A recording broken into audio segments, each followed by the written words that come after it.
لە هەبالێک دەستنیشانی ئەو ڕۆژەیە کردووانە و کۆمیتەی ئامادەکاری کە زیاتر لە ساڵێک و نی و 2 ساڵ پێش ئێستا دەستنیشان کرابوو و داوایەکی زۆر هەبوو کە ئەو کۆمیتەیە فراوان بکرێتن و ئەرچی جێبەجێکردنی پێداویستی سەرخستنی کۆنگرەکە بخرێتە بەدەستی ئەوان دواتر تەبیعی لە تەوەرێکی تری کۆبنەکانە باس لەوە کرەکە دوا کۆبنەوەی سەرکردایەتی کە بڕیاری لەسەر ئەوەی دابوو پێشنیاری دوژنەکان بۆ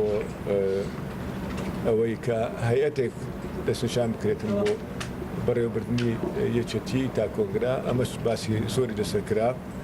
و ڕێیەکە بوو کە ئەو کۆمیتەی ئامادەکاری کە دەستنیشان دەکرێتن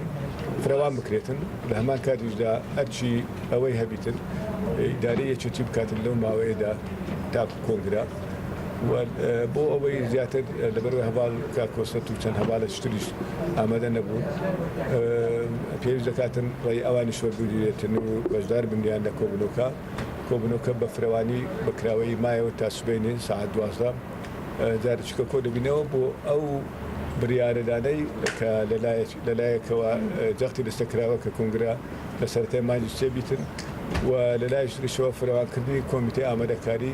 بە چۆنیەتی کارەکانی بەڕێوەبردننی یەکێتی.